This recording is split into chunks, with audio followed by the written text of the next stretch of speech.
Attention, cet épisode mentionne des scènes de violences sexuelles susceptibles de heurter votre sensibilité.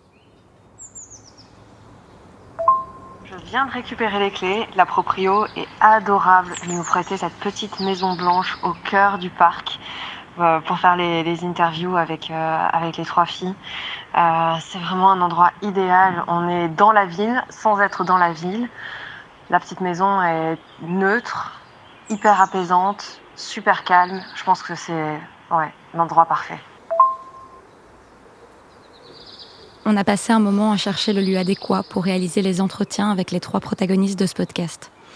Sophia, Margot et Zoé, elles nous ont contactés au mois d'octobre 2021, au début de Balance ton bar.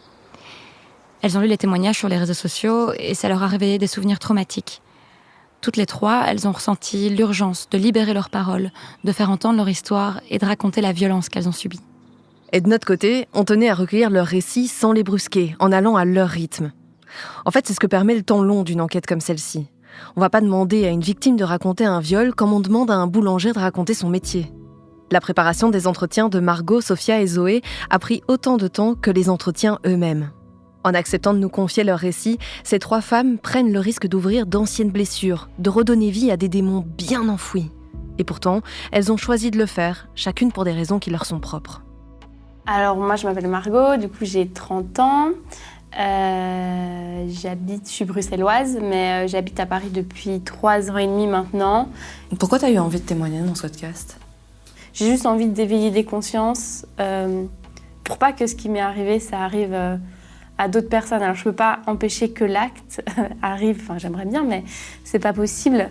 Mais si mon histoire, elle peut aider des personnes à pas minimiser l'impact que ça a sur les gens, ben voilà, ce sera une petite victoire en tout cas. Je m'appelle Zoé, j'ai 23 ans et j'habite au centre de Bruxelles. En faisant partie de ce podcast, je montre juste que moi aussi, je veux au final crier haut et fort ma colère.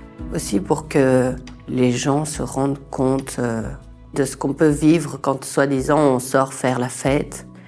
Parce que malheureusement, ça se passe pas toujours bien quand on sort faire la fête. Alors, je m'appelle Sophia, j'ai 31 ans, je vis à Bruxelles et je suis chargée de communication et chargée de projet dans une association. Qu'est-ce que j'aurais aimé à l'époque des faits ? Entendre un podcast, entendre dans les médias qu'il y a des choses qui bougent, qu'il y a la parole qui se libère à ce niveau-là. J'aurais vraiment aimé, ça m'aurait aidé grave. C'est vraiment dans cette optique-là de me dire que ça serve à d'autres filles, quoi, vraiment, parce que la culpabilité, toutes les victimes, je pense qu'elles le ressentent toutes, quoi.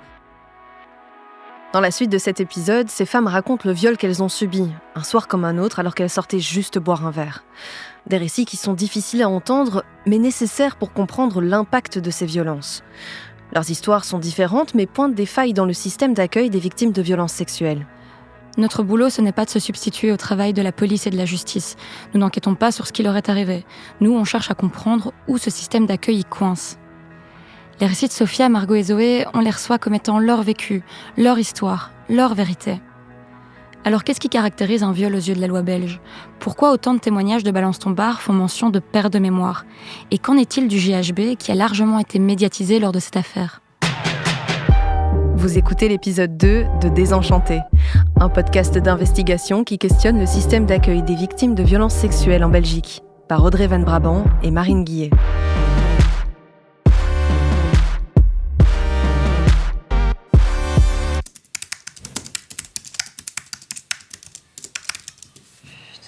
T'aurais pas le code pénal par hasard ? Quoi ? Là, pour rentrer tout de suite dans le vif du sujet, je me dis, pourquoi pas commencer avec la définition du viol dans la loi pour mieux comprendre la suite ? Bah si, on va aller chercher ça. Mais t'as pas le code pénal. Mais j'ai pas de code pénal sur la main, Marine, non. Qu'est-ce que je foutrais avec un code pénal ? Alors, je n'ai toujours pas de code pénal sur ma table de nuit et de toute façon, on ne va pas se lancer dans la lecture de textes de loi. Mais on va quand même placer quelques bases pour faciliter la compréhension de ce qui va suivre. Le viol, c'est un crime. Et ce mot, il désigne toute pénétration, de quelque nature qu'elle soit, et par quelque moyen que ce soit, lorsqu'une personne n'y consent pas. Un viol, c'est caractérisé par la violence, la contrainte, la menace et ou la surprise. Mais ça, c'est une définition très froide de ce que c'est un viol. Ce crime, il peut prendre 1000 visages, survenir dans 1000 situations différentes et être bien plus pernicieux que ce qui est défini par la loi. Et pour mieux comprendre ça, entrons dans l'histoire de Zoé. On est en mars 2019 et Zoé se rend au Well Café avec des potes pour un anniversaire. Le Well Café, c'est le tout premier bar mentionné dans Balance ton bar. Alors bon, la soirée, elle se déroule calmement et lors de ses pauses clopes, elle échange brièvement avec le videur. Sauf que la conversation, elle prend une tournure désagréable au fil des heures. Et là, il me dit voilà que ce soir, je vais rentrer avec lui. Et donc, je lui dis non, pas du tout. T'as l'âge de mon père, donc je n'ai vraiment aucune envie de toute façon de rentrer avec toi. En fin de soirée, avant de rentrer chez elle, Zoé décide d'aller faire un dernier tour aux toilettes. Et là, quand je veux fermer la porte, on toque. Et en fait, c'était pas ma copine, c'était le vigile. Je me sens un peu bloquée et je sais pas trop quoi faire, donc j'ai peur de crier, j'ai peur même de dire non. Je lui dis non, enfin, je lui dis quand même non. Et il m'embrasse, puis il essaye un peu de me toucher, enfin, il me touche les fesses et tout ça, il essaye un peu de me déshabiller. Puis je lui dis non, qu'est-ce que tu fais? Voilà, je commence à me dire merde, là, il va pas juste m'embrasser, c'est pire. Et finalement, il me dit de m'asseoir, et là, il me force à lui faire une fellation. Moi, j'étais pas du tout consentante, j'en avais pas du tout envie. Ça a duré quelques minutes, puis à un moment, il me dit lève-toi et retourne-toi. Et donc là, je me suis dit, déjà, ce que je suis en train de vivre, c'est horrible, mais enfin, je veux pas plus que ça, je veux pas que ce soit encore pire. Pour moi, ça aurait été encore plus dur. Et donc, je dis non. Il a fini par éjaculer dans ma bouche. Et puis, juste un peu après, en fait, le bar était en train de fermer, il n'y avait plus personne. Et ma copine, elle me cherchait depuis un moment, du coup. Et elle est venue... c'est elle qui criait dans l'escalier avec un des serveurs du bar. Et il me cherchait, en fait. C'est finalement grâce à l'intervention de son ami que Zoé arrive à sortir du bar. Selon un sondage publié en mars 2020 par Amnesty Belgique et SOS Viol, 1 personne sur 2 a été victime de violences sexuelles en Belgique. Et 1 femme sur 5 a été victime de viol. En juin 2022, la Belgique a réformé son code pénal sexuel et ça a eu plusieurs impacts. À commencer par une définition qui est plus nuancée du viol et du consentement. Et c'était clairement nécessaire puisque la législation sur les crimes et délits sexuels datait de 1867. Pour vous donner une idée, à l'époque, les femmes, elles n'avaient pas le droit de vote et on se déplaçait en calèche. Pour ce qui est du consentement, la loi précise qu'il doit être donné librement pour chaque acte sexuel. Je prends un exemple. Si une personne est endormie, inconsciente ou vulnérable à cause de la drogue ou de l'alcool, la justice, elle estimera qu'il ne pouvait pas y avoir de consentement. Et ça change tout. Parce qu'avec l'ancien code pénal, il fallait démontrer qu'il y avait eu contrainte ou violence pour parler d'agression sexuelle. Désormais, la notion de consentement, ça devient central. Si le consentement n'est pas exprimé, il y a infraction. Et le récit de Sophia, il montre à quel point il était essentiel de préciser cette notion de consentement dans la loi. Dans son cas, les faits remontent à avril 2015. À l'époque, Sophia est étudiante en dernière année de master et elle est acceptée pour un stage d'observation dans une entreprise. Et surtout, elle rêve de pouvoir y décrocher un contrat un jour. Ce jour-là, sa mission, c'est de suivre l'un des employés sur le terrain. À midi, il décide de lui offrir du champagne. Elle trouve ça étrange, mais elle est impressionnée et elle accepte. Et après le boulot, il lui propose de prendre l'apéro.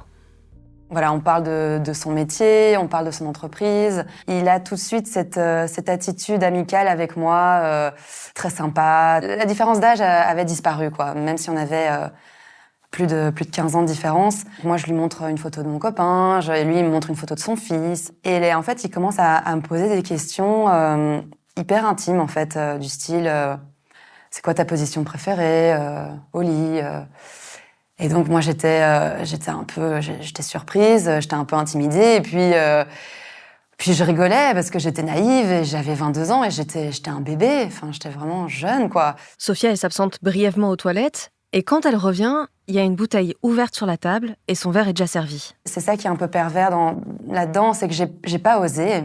J'ai pas osé dire, écoute, tu sais, moi je vais rejoindre mon copain après, je vais peut-être pas abuser sur l'alcool. J'avais pas envie de passer pour une sainte nitouche ou une coincée. Et comme j'espérais secrètement peut-être un jour travailler dans cette entreprise. Et j'ai bu ce verre. Et après, j'ai eu un blackout. Je me vois avoir du mal à rester droite, à pivoter d'un pied à l'autre, et de plus tout à fait contrôler mon corps. Elle n'a que de vagues souvenirs de cette soirée. Elle ne sait pas exactement comment, mais elle finit par se retrouver chez l'employé en état d'inconscience. Et le dernier flash que j'aurai, c'est dans son lit, à moitié déshabillé, et en fait, il me pénètre. Et ça, c'est le dernier flash que j'ai, et c'est le flash le plus fort, et qui m'a fait vraiment sortir de cet état d'inconscience. Je comprends tout de suite ce qui se passe, et donc je lui dis « arrête ». Et donc il me répond, il me dit « mais t'inquiète pas, je me protège ». Et je lui répète « arrête s'il te plaît ». Il écoute pas, il continue. Et donc je pleure, je lui dis « s'il te plaît, arrête ». Là, je sais pas ce qui se passe dans sa tête. Est-ce qu'il a un déclic? Est-ce qu'il comprend que je suis en train de lui dire que je refuse de subir ça? Il dit ok, c'est bon. Et donc, il se retire. Moi, je saute de son lit. Là, je vois mes vêtements. Je me rhabille en vitesse. Je prends mes affaires et je lui dis « je te faisais confiance ». Les violences subies par Sophia et Zoé, elles sont similaires à beaucoup d'autres témoignages qui ont été publiés sur le compte Instagram Balance ton bar. On y parle d'un état d'inconscience, comme celui de Sophia, qui soupçonne avoir été droguée. Le blackout est arrivé trop soudainement. Je peux pas l'expliquer. Il n'y a pas d'autre explication, en fait. J'aurais pu me permettre un doute si, effectivement, il y avait d'abord une importante consommation d'alcool. Mais là, c'était venu si soudain. Donc, c'est trop soudain pour qu'il y ait un doute qui puisse planer. Ces souvenirs flous, voire inexistants, ces trous de mémoire qu'on appelle aussi des blackouts, ils peuvent être symptomatiques d'une ingestion forcée de drogue. Et avec Balance ton bar, il y a une substance qui est revenue sans cesse, le GHB, celle qu'on appelle aussi la drogue du viol.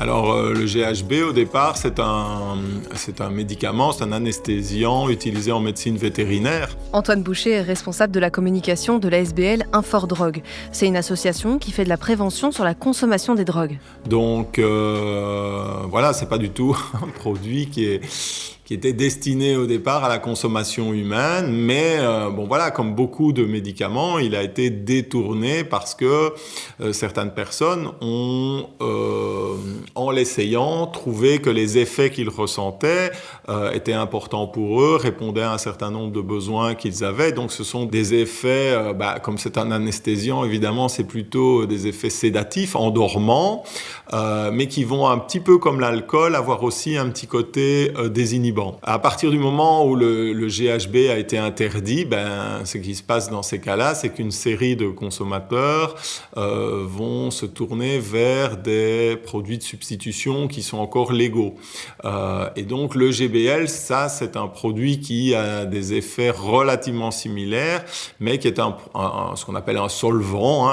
Ça sert comme nettoyant de pièces automobiles. Mais malheureusement, le GBL n'est pas du tout à la base un produit pharmaceutique, c'est un solvant, c'est extrêmement toxique, c'est extrêmement compliqué à doser parce que vu sa toxicité justement, mais comme il a des effets assez similaires, donc quand on ingère du GBL, il va se transformer dans notre corps en GHB. Donc, si je résume, le GHB c'est une drogue interdite, mais toujours en circulation. Alors on peut la trouver sous forme de fiole, mais ça peut aussi être une sorte de poudre blanche. Le GBL, lui, se trouve dans n'importe quel magasin de bricolage et a globalement les mêmes effets anesthésiants. Pour l'un comme pour l'autre, les effets sont assez rapides, en moyenne une 20aine de minutes suffisent. Et évidemment, si ces substances sont mélangées à l'alcool, c'est encore plus violent. Le GHB est si puissant qu'il est capable de créer des amnésies de plusieurs heures. C'est ce que va nous raconter Margot. En juin 2018, après 6 mois de voyage en Asie, Margot est de retour à Bruxelles. Elle a invité un anniversaire et la fête se passe dans le quartier estudiantin du cimetière d'Ixelles. Et ces 6 mois de voyage lui ont coûté cher, du coup une de ses amies lui propose de lui offrir un verre. Et rapidement après l'avoir bu, Margot commence à perdre le contrôle. Tête qui tourne, perte de repères, vertige, elle veut rentrer chez elle et quitte la soirée. Et après ça, elle ne se souvient plus de rien. Elle se réveille plusieurs heures après à un arrêt de tram, loin du cimetière d'Ixelles et à côté d'un inconnu. En fait, je comprends pas. Je suis dans un état second, je suis en train de vomir et que je remarque que j'ai plus de... Enfin, je suis nue, en fait. Mais j'ai aucun souvenir de 1h30 à 8h du matin, quand je me suis levée. Oui, c'est énormément d'heures et je ne comprends pas. Je regarde, j'ai mon portefeuille et j'ai mon téléphone qui est juste mort. Et du coup, je sais pas si je le remarque tout de suite, j'ai des affaires qui ne sont pas à moi dans mon sac. J'ai un déodorant d'homme. Mais du coup, je demande au type... qu'est-ce que je fais là en fait, qu'est-ce qui se passe et tout. Et lui, il me dit qu'il m'a retrouvée comme ça. En fait, j'arrive pas à savoir à quelle heure je me suis réveillée parce que je sais que j'arrive chez moi, il est plus ou moins 9h. Et du coup, je remonte chez moi, je vois ma mère qui m'accueille et qui me dit « Oh ma chérie, tu veux, j'ai fait des œufs, t'en veux ?»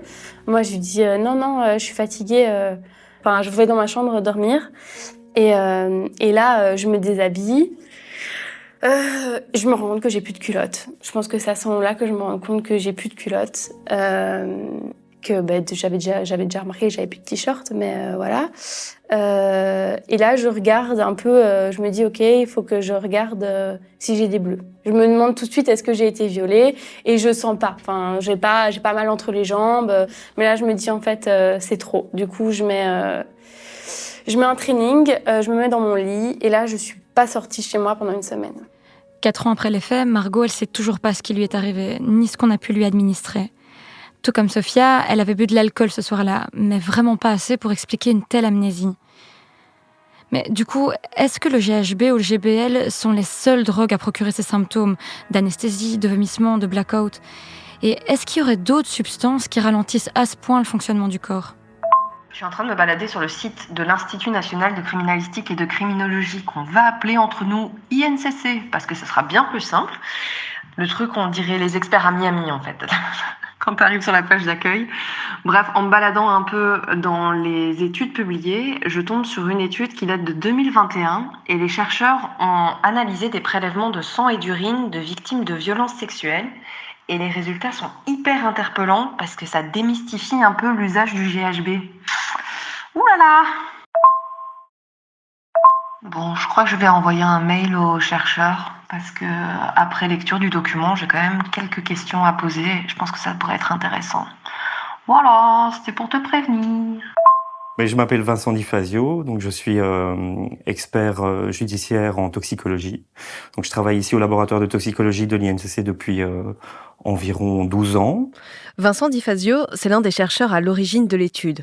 Au labo dans lequel il travaille, il analyse des prélèvements qui permettent notamment de repérer la présence d'alcool et de drogue dans le sang ou les urines. Et quand je l'ai rencontré, je lui ai demandé de se concentrer uniquement sur les cas de soumission chimique. Au niveau des substances qu'on retrouvait dans ce type de dossier, eh bien, finalement, si on doit établir un top 3, le numéro 1 reste l'alcool. Ensuite, en deuxième position, vous allez retrouver les drogues classiques du style cocaïne, amphétamine, cannabis. Et en troisième position, vous allez avoir les substances médicamenteuses du type somnifères. Cette étude, elle analyse 79 dossiers d'agression sexuelle. Et le GHB n'y a été détecté qu'une seule fois dans les échantillons. Ce qui n'a pas du tout été le cas pour la cocaïne, les benzodiazépines ou encore les médicaments psychotropes. Ouais, donc en fait, tout le monde peut ouvrir son placard à pharmacie pour sortir des somnifères, des calmants ou encore des anxiolytiques. Et quand on les mélange à l'alcool, ça peut avoir un effet sédatif, provoquer une perte de conscience ou une perte de mémoire. Mais du coup, comment est-ce qu'on explique que toute l'attention médiatique se cristallise autour du GHB ? Alors, je ne sais pas pourquoi il est toujours relativement médiatisé, peut-être pour sa facilité de fabrication, ça c'est une possibilité. Mais il est clair qu'au niveau, scientifique et techniquement au laboratoire, Ce n'est pas une substance que l'on rencontre fréquemment. Les cas où on peut vraiment mettre en évidence une intoxication au GHB, ce sont dans les cas où vraiment on découvre la personne et qu'on fait les prélèvements quasiment immédiatement. En fait, c'est ce qui est particulièrement compliqué avec le GHB, parce qu'en plus d'être inodore et incolore, c'est une drogue qui reste pas longtemps dans l'organisme.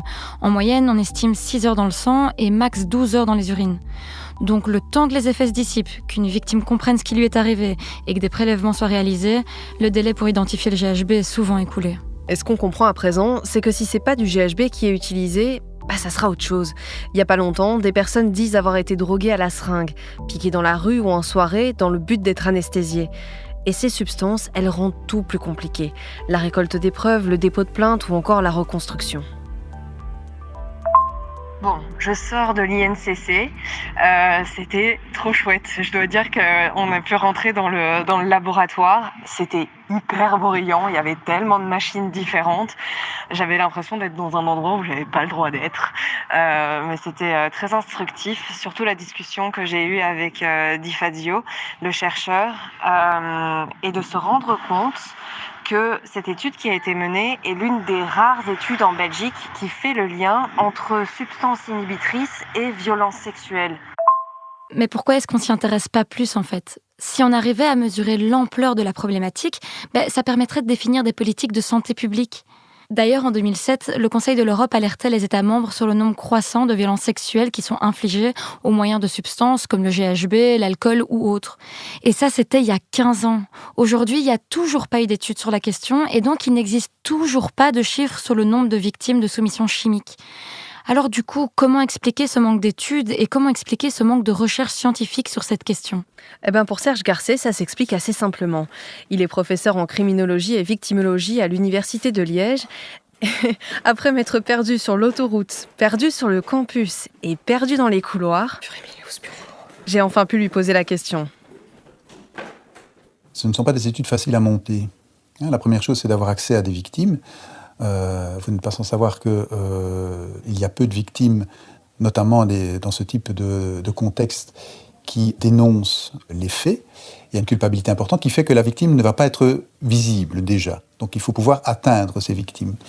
Et puis, pour faire le lien entre les drogues et le viol, il faut pouvoir avoir des marqueurs de cette prise de substance. Or, si on n'a pas la possibilité rapidement d'avoir des éléments d'analyse pour faire ce lien, on est obligé de rester sur une lecture qui est la lecture subjective de la victime qui a l'impression d'avoir été droguée. Si on prend la question du viol dans des lieux festifs par l'usage de substances, on est quand même sur quelque chose de statistiquement relativement marginal, ce qui n'est pas le cas évidemment au niveau singulier, puisque la personne qui évidemment est victime de viol, c'est quelque chose d'essentiel pour elle, mais si on prend en termes de violence faite aux femmes et de viol dans l'ensemble, ce type de viol n'est pas la norme en termes de viol. Et on retrouve derrière ce type d'agression sexuelle un petit peu l'image du prédateur, du grand méchant loup, celui qui, à l'insu d'eux, au coin d'une soirée, va nous violer, alors que la réalité du viol, et on le voit notamment au niveau de l'expertise, la réalité du viol, ce n'est pas l'inconnu qui nous met un comprimé ou un peu de GHB liquide dans notre verre. C'est une personne que l'on connaît, c'est une personne de l'entourage, ce sont des viols intrafamiliaux, ce sont des viols faits par des proches. Donc quelque part, c'est intéressant parce que ça met l'emphase sur des phénomènes qui sont réels, qui sont les violences faites aux femmes, mais de ce type de viol renforce quelque part ces fameux mythes du viol, du prédateur tapi. Ici, c'est pas dans le fond du bois, mais c'est probablement dans le fond du bar. Les agressions sexuelles et les viols qui sont dénoncés par Balance ton bar ne sont qu'une partie de l'ensemble des violences sexuelles. Mettre de la drogue ou un médicament dans un verre, ça implique la préméditation, voire la prédation. Et ça, aux yeux de la loi, ce sont des circonstances aggravantes. Reste qu'il est très difficile d'identifier ces cas de soumission chimique et encore plus difficile de les prouver. Dans les prélèvements réalisés sur Zoé après le viol qu'elle a subi dans les toilettes du El Café, il n'y avait aucune trace de drogue. Et ça, on sait parce qu'elle a été immédiatement prise en charge. Moins d'une heure après les faits, Zoé a été conduite au CPVS, qui est le centre de prise en charge des violences sexuelles à Bruxelles. Et c'est là qu'on vous emmène dans le prochain épisode. Si vous êtes victime de violences sexuelles ou en êtes témoin, vous pouvez appeler gratuitement et anonymement SOS Viol au 0800 98 100. Vous venez d'écouter le 2e épisode de Désenchanté, une enquête réalisée par Audrey Van Brabant et Marine Guillet, un podcast typique produit par LVDT Studio avec le soutien du Fonds du journalisme.